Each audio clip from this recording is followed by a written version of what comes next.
to another episode of Pimp Your Brilliance with Monique Malcolm, a podcast about brilliant people leveraging their passions to create their own opportunities. I aim to show you what's really possible when you shut down the chorus of fear and lean into your genius zone. You can learn more about this show and subscribe for updates by visiting keepchasingthestars.com/podcast or come hang out with me on Instagram at StarChasersOnly. Are you ready? Let's do this. Hey Star Chasers, this episode of Pimp Your Brilliance is brought to you by the Visionary Journal. The Visionary Journal is a goal-setting guide, mini vision board, and day planner. It provides a simple structure to help you break your goals into actionable steps that you can integrate into your daily life. For more information and to order your own copy of the Visionary Journal, visit keepchasingthestars.com/Visionary Journal. Welcome to Minisode number 8. If you would like show notes about this episode or more information, you can find them at keepchasingthestars.com/M8. We are so close to the end of the year, like ridiculously scary close. I mean, the holidays are about to start zooming through here. So today I want to talk about how to finish the year strong. My grandma and I have this thing about September, and it's like, if you don't have your plans for the end of the year together by September, you might as well call it a wash, because it's going to be New Year's in about 2 weeks. And we've been saying this for years. And I feel like as I've gotten older, the time has just gone faster and faster. I swear, if I don't have plans in place or a good solid idea of what's going to come for the remainder of the year, the last 4 months of the year, nothing gets done, or at least like very small amounts of things get done. So I want to go over 6 different ways that you can finish the year strong. And some of these things are going to be more practical business things, and some of these are just like routine and habit-based things. So let's just kind of jump into that. The first thing that you can do to finish the year strong is to update your schedule.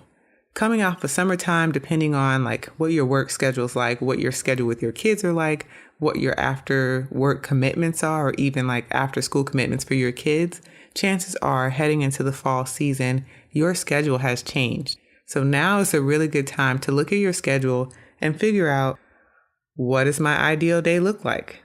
Do I need to update my morning routine? Do I need to update my evening routine? For myself personally, I have been really taking a hard look at my schedule because my summer schedule was a little bit lax. I mean, I worked, I didn't work, I went to the gym, but with my son being home, there was less pressure to feel like I needed to pack the day with things, because then I also needed to be mindful that he was home and maybe he was bored, or maybe I needed to take him somewhere. So right now I'm looking at like my ideal day, my working hours, what I do on assigned days. So there's some days where I record podcasts. So like, for example, if I have interviews with people, I only record on Tuesdays and Thursdays. I don't record other days. And I'm making adjustments to my schedule to help me get into the groove better. So some things that you may want to look at and build into your schedule. I've already said this: morning and evening routines, recording days for podcasts if you're a podcaster, if you're a blogger, certain days for writing blog posts or writing newsletters, certain days for taking photos for Instagram. So whatever your schedule looks like, now is a really good time to take a look at it and make adjustments. And if you are unclear about just how much time you actually have in your day to work, if you have a side hustle, I do have a blog post about getting some schedule clarity. So if you check the show notes, there will be a link to that blog post. The second way, change your habits. I personally want to break the habit of scrolling through social media before I get out of bed. It's a terrible habit. All the experts say you shouldn't do it. And I know that it's a huge time suck. Sometimes I lie in the bed for like 20 minutes just scrolling through Instagram and Facebook and Twitter. And it's just mindless. It's a waste of time, a waste of precious morning time when my mind is like fired and ready to go.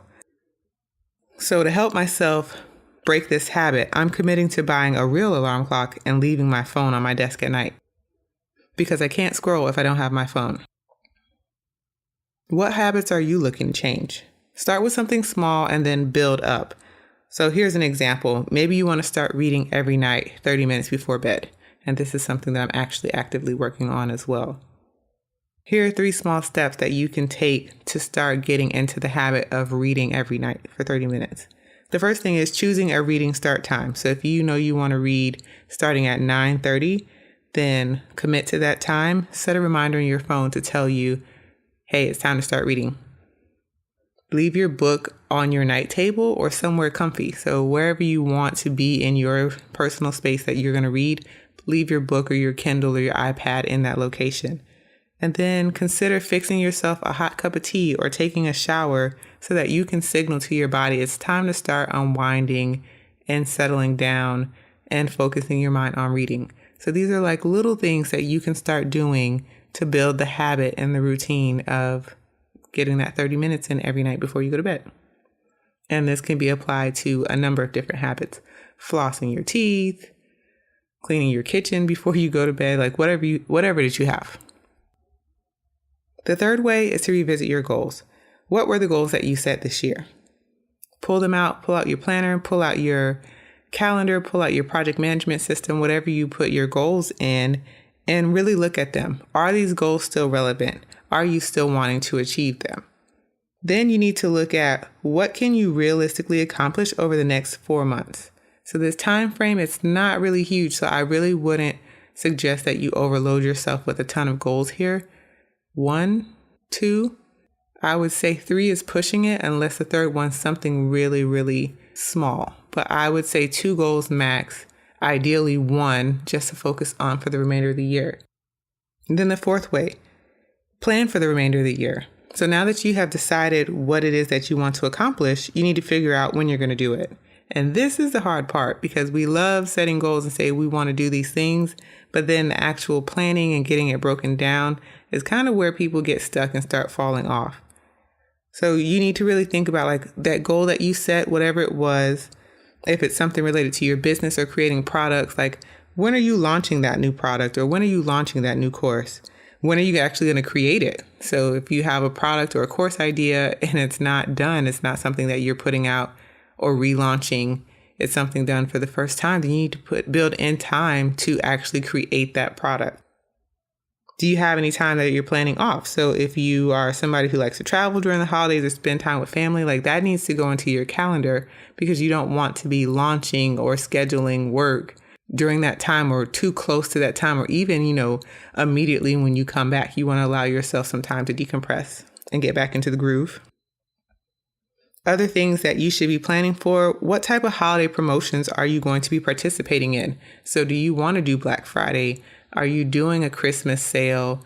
Are you doing something for holidays? Are you doing something for Labor Day? Because that's a big sales weekend too. So these are all things that you need to think about now. Like, do you have a birthday coming up or do you celebrate like Hanukkah or any of these other holidays? Are you offering free shipping? Or if you are a physical product seller like I am, what are your shipping cutoff dates? Like when is the last time that you're going to accept orders for guaranteed Christmas delivery? So these are types of things that you can start planning for now and looking at your calendar and figuring out like, what is the time frame for this? How much time do I need to give myself to finish this? How much time do I need to give my audience as a heads up for this promotion?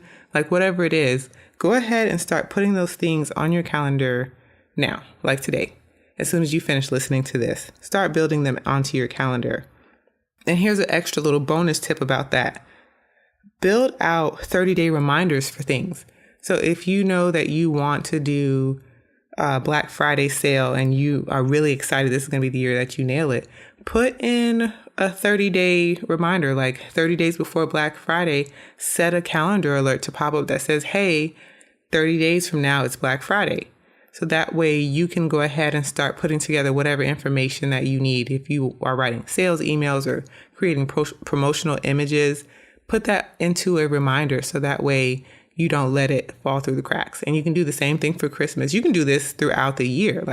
And it doesn't even just have to be 30 days. It can be 60 days, 90 days, whatever time frame you want to remind you. But go ahead and schedule those reminders. The fifth way is to create an end of the year action plan. So you know what you're working on. You have an idea of tentative dates that you are working with. Now you need to create an action plan and make your goals real. So start breaking down these goals into actual steps and tasks that are going to help you accomplish them. So if you know that you are going to do a big course launch, well, you need to start breaking that up. So that could look like, course promo or launch promo, and maybe you have a category that is course materials needed or course promo images. Like, you can break them up into little categories and then break those things down into steps. So if you're working on actually creating the course, you may have steps like building an outline of the course material, fleshing out the outline, writing the first draft, creating slides to record a presentation for the course classroom, like whatever it is. Break those down into actionable chunks and start figuring out like, what is the work that actually needs to get done here?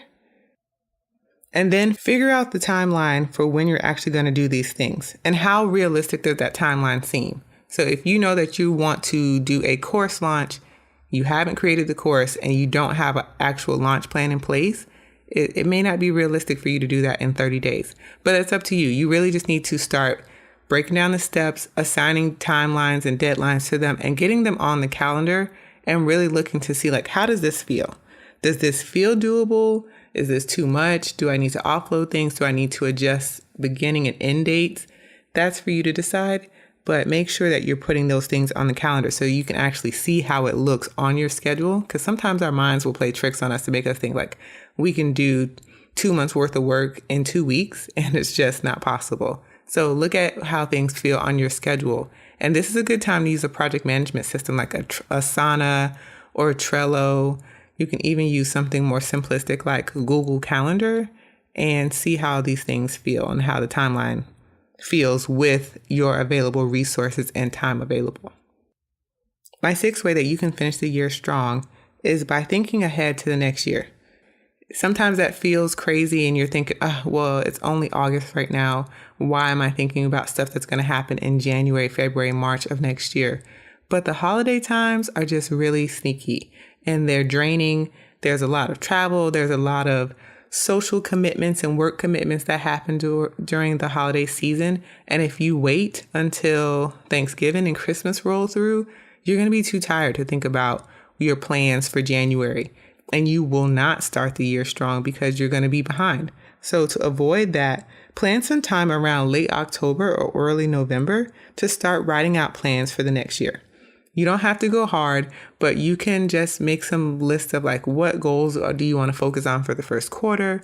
Set maybe some income goals, maybe some subscriber goals. You know, how many people do you want on your list?